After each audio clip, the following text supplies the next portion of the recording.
నమస్తే, welcome to our channel. నేను సిరి. నిన్న చూసినట్టయితే ఎగ్జిట్ పోల్స్ అయితే రిజల్ట్ వచ్చాయి. అయితే ఆరా మస్తాన్ గారు కూడా తన సర్వేని అయితే విడుదల చేయడం జరిగింది. అందులో ఏంటంటే తన సర్వేలో ఏంటంటే వైసీపీ ప్రభుత్వానికి అనుకూలంగా ఉంది, కానీ దీన్ని సజ్జల రామకృష్ణారెడ్డి మాత్రం నమ్మడం లేదు అని చెప్పేసి వార్తలు వస్తున్నాయి. ఇందులో ఎంతవరకు వాస్తవం ఉంది అనేది మనకి వివరించడానికి మనతో పాటు ఉన్నారు ప్రముఖ senior journalist doctor Durga Vadlamani గారు. నమస్కారం. నమస్తే.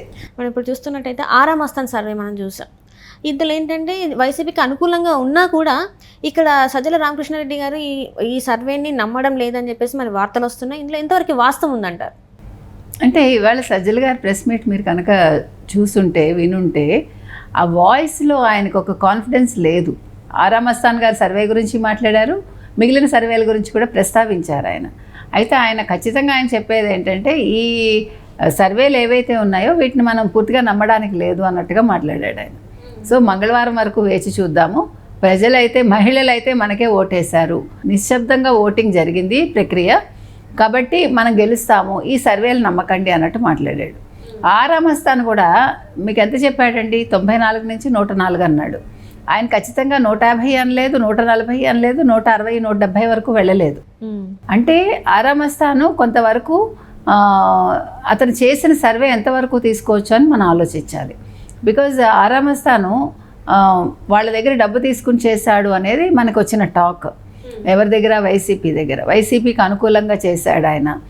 నిన్న ఆరా మస్తాన్ మాట్లాడినప్పుడు కూడా అతనిలో కూడా ఒక కాన్ఫిడెన్స్ లెవెల్స్ మనకు కనిపించలేదు. అంటే చాలామంది చెప్పిన మాట కూడా అది చెప్పటంలో, అంటే సర్వేల గురించి ఆయన విశ్లేషించేటప్పుడు ఆయన చాలా గంభీరంగా కానీ లేకపోతే ఒక ఖచ్చితంగా కానీ చెప్పిన అది కనిపించలేదు మనకు ఆయనలో. ఎందుకంటే అంటే ఆయన సర్వే మీద ఆయనకి నమ్మకం లేదా? ఇప్పుడు ఈ ఆరా మస్తాన్ సర్వేలు మనం ఎంతవరకు తీసుకోవచ్చు? గతంలో మనం చూసుకుంటే కేకే లాంటి సర్వేలు కరెక్ట్గా చెప్పారు. కేకే సర్వే తీసుకుంటే గతంలో 151 వైసీపీకి వస్తుందన్నారు ఆయన, వచ్చింది. అందుకే ఈసారి ఆయన 161 తెలుగుదేశం కూటమికి అని అన్నారు. కాబట్టి అది నిజమయ్యే అవకాశం ఉందా అనేది మనం వేసి చూడాలి. ఎందుకంటే ఆ సంఖ్య చెప్పినప్పుడు ఈవెన్ తెలుగుదేశం కూటమే నమ్ముతుందో లేదో మనం చెప్పలేం. కాబట్టి ఇవన్నీ ఒక గ్యాంబ్లింగ్ లాగా మనం అనుకోవాలి. ఈ సర్వేలన్నీ ఏవైతే ఉన్నాయో ఇవన్నీ గ్యాంబ్లింగ్ కిందే మనం తీసుకోవాలి. ప్రీ ఎలక్షన్ పోస్ట్ ఎలక్షన్ చూసుకున్నప్పుడు ఆ ప్రభావాలు మారుతాయి కదా.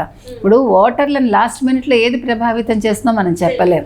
ఒక 1 వీక్ ముందుండే మూడు వేరు, రేపు టెల్లుండిలో ఎలక్షన్ ఉంటుంది అన్నప్పుడు ప్రజల మూడు వేరేగా ఉంటుంది. అందులో ఈసారి ఏం జరిగిందంటే వైసీపీ వాళ్ళ మీద ఉన్న పెద్ద ఆరోపణ ఏంటంటే డబ్బులు పంచలేదు కదా. మీకు చాలా చోట్ల ఈవెన్ వల్లభనేని వంశీ కావచ్చు, కొడాలి నాని కావచ్చు, ఆర్కే రోజా కావచ్చు, లేకపోతే పిఠాపురం కావచ్చు, ప్రతి చోట ప్రజలు ఏం చేశారు? వెళ్ళి దెబ్బలాడారు. వాళ్ళ కార్యాలయాలకు వెళ్ళారు, వైసీపీ కార్యాలయాలకి, తర్వాత వాళ్ళ ఇళ్ళకి వెళ్ళారు. మాకెందుకు డబ్బులు ఇవ్వలేదు మీరు అని దెబ్బలాడారు. వీళ్ళ దౌర్భాగ్యం ఏంటంటే పాపం వాళ్ళకి ఏం జరిగిందంటే ఈసారి వైసీపీ వాళ్ళకి వాళ్ళు ఎవరినైతే నమ్మి డబ్బులు ఇచ్చారో వాళ్ళ డబ్బులు పంచకుండా ఎవరికి వాళ్ళు ఎలాగ మనం గెలవము అని వాళ్ళే ఫిక్స్ అయిపోయి వాళ్ళు డబ్బులు పంచలేదు. అది మైనస్ అయ్యి ఎవడు ఓటు వేయలేదు. తర్వాత వీళ్ళు కొంతమంది వాలంటీర్స్ని అసలు ఎందుకు పెట్టుకున్నారు? ఈ వాలంటీర్ వ్యవస్థ గురించి ఇంత మాట్లాడారు కదా, కానీ ఇప్పుడు వాలంటీర్లనే వీళ్ళు పక్కకు నెట్టేశారు వైసీపీ వాళ్ళు. దానికి కారణం ఏంటంటే వాలంటీర్స్కి ఏం చెప్పారు? మీరు రిజైన్ చేసేయండి.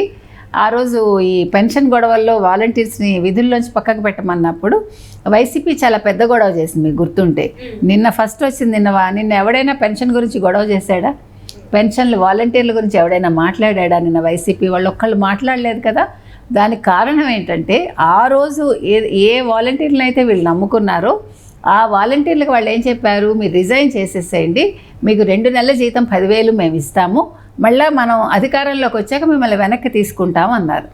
ఆ వాలంటీర్లందరికీ ప్రతి ఒక్క అంటే వాళ్ళ నియోజకవర్గంలో ఆ 50 ఫ్యామిలీస్ ఒక్కొక్క వాలంటీర్ కింద ఉంటాయి కాబట్టి ఆ 50 కుటుంబాలకి సంబంధించిన వివరాలని వీళ్ళ దగ్గర ఉంటాయి కదా. సో వాళ్ళకి డబ్బులు ఇచ్చారు వీళ్ళు పంచమని కొన్ని చోట్ల. ఆ వాలంటీర్లు డబ్బులు పంచలేదు, ఎవడికి వాడు డబ్బు దాచుకున్నాడు.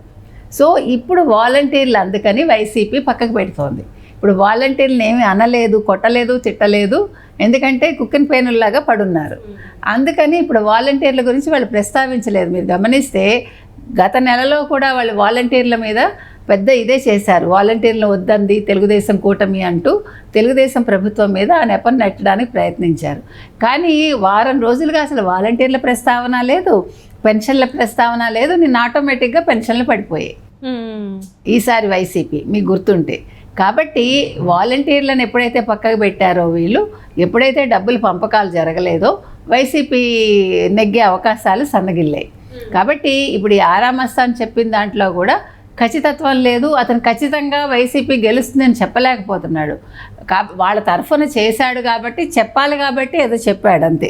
అంటే అదంతా ఏమంటే కొంతమంది మాటలు వస్తున్నాయి ఏంటంటే వీళ్ళు డబ్బులు తీసుకొని కొంత మరి వాళ్ళ అనుకూలంగా ఇస్తున్నారు అని చెప్పేసి సర్వేలు. మరి అది నిజంగా మరి డబ్బులు తీసుకొని ఇచ్చిన ఇదేనా అంటారా మరి ఇక్కడ? ఎందుకంటే అంత కాన్ఫిడెంట్గా మాట్లాడలేదు అంటే. అదే అంతే. ఇప్పుడు తీసుకున్న డబ్బులకు న్యాయం చేద్దామంటే అక్కడ మీరు గ్రౌండ్ లెవెల్లో విషయం వేరేగా ఉంటుంది కదా. అక్కడ ప్రజలు వేసింది ఓటు వేరే వాళ్ళకి, అది అతనికి తెలుసు. కానీ ఆ మాట ఇక్కడ చెప్పలేడు కదా. వైసీపీకి ఫుల్గా రాదు, 25 సీట్లు వస్తాయి, 30 సీట్లు వస్తాయని చెప్పలేడు కదా. అంత ధైర్యం చేయలేడు. కాబట్టి అతను 94 నుంచి 104 అని అన్నాడు. కాబట్టి ఈవెన్ లోక్సభ కూడా అతను ఎంత చెప్పాడు, 15 ఎంతో చెప్పినట్టున్నాడు. ఏదేమైనా ఆరామస్తాన్ చెప్పింది కావచ్చు, మామూలు వేరే మీడియాలు అంటే ఈ లోకల్గా చెప్పినవన్నీ మనం ఖచ్చితంగా తీసుకోకర్లే. బట్ జాతీయ మీడియా సర్వేలు ఏమైనా చెప్తే కనుకైతే అవి అంటే ఎటువంటివి, ఇప్పుడు పీపుల్స్ పల్స్ అలాంటివి కొన్ని మనం నమ్మటానికి అవకాశం ఉంది. ఎందుకంటే వాళ్ళది కరెక్ట్గా ఉంటుంది కాబట్టి.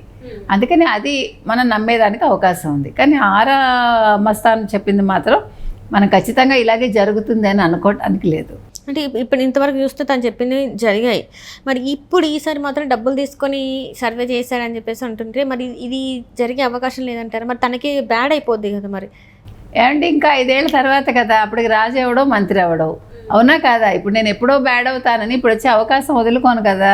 ఎవరి అవసరాలు వాళ్ళకు ఉంటాయి. అందుకని అతను ఒక ఇష్టంగానో లేదో వేరే వాళ్ళ మీద కోపంతోనో ఈ పార్టీకి అనుకూలంగా మాట్లాడి ఉండొచ్చు వైసీపీకి. అంత మాత్రాన ఏమీ తప్పులేదు కదా, అది అతని ఇష్టం. అది కాకపోతే అతను చెప్పిన సర్వే ఎంతవరకు మన నిజమవుతుంది, దాన్ని మనం నమ్మచ్చా అనేది మనం ఆలోచించుకోవాలి. ఆరామస్తాన్ ఎందుకు అలా చేశాడు అనేది అతని వ్యక్తిగతం. అది మనకు అది అవసరం లేదు. మనకు ఎంతవరకు అవసరం అంటే ఇప్పుడు ఈ సర్వే ఏదైతే ఉందో ఈ సర్వే నిజమా కాదా, అవుతుందా లేదా అంతవరకే. ఈ సర్వే అవుతుందా లేదా అనే దాంట్లో మాత్రం చాలా సందేహాలు అందరికీ ఉన్నాయి. కాబట్టి ఇప్పుడు ఎల్లుండ ఇంకొక రోజులో ఉన్నాం మనం. ఎలాగా 4వ తారీఖు మనకి మధ్యాహ్నానికి రిజల్ట్ తేటతెల్లం అవుతుంది. కాబట్టి అప్పుడు ఏ సర్వేలు కరెక్ట్గా వచ్చాయి, నిజంగా ఈ సర్వేలు నమ్మచ్చా లేదా అనేది ఆ రోజు ఆలోచించవచ్చు. అందుకే సజ్జల రామకృష్ణారెడ్డి కూడా ఏది గట్టిగా చెప్పలేకపోయాడు. ఆయన ల్యాండ్ టైటిలింగ్ యాక్ట్ గురించి కూడా ఆయన మాట్లాడి land titling act Chandrababu Naidu దాన్ని ప్రచారం చేశాడు కానీ ప్రజల్లోకి వెళ్ళలేదంటాడు ఆయన. కాకపోతే ఆయన గట్టిగా మేము బీజేపీని అడిగామని చెప్పగలుగుతున్నాడు, ఆయన చెప్పలేకపోతున్నాడు. సో ఇప్పుడు ఓటమికి చాలా కారణాలు ఉంటాయమ్మా. కాబట్టి ఇప్పుడు వైసీపీ ఓడిపోతే వాళ్ళు చేజేతులా చేసుకున్నదే. ఒక సంక్షేమాలు గట్టెక్కించు అనేదానికి అప్పుడు మనం వైసీపీని ఉదాహరణగా చెప్పుకుంటాము. జగన్మోహన్ రెడ్డిని నమ్మి 5 ఏళ్ళు రాష్ట్రాన్ని అప్పచెప్పారు ప్రజలు, అది నిలబెట్టుకోలేకపోయాడు ఆయన. కాబట్టి నెక్స్ట్ చంద్రబాబు నాయుడు వస్తే ఆయన ఏం చేస్తాడో చూడాలి. Right, thank you so much madam.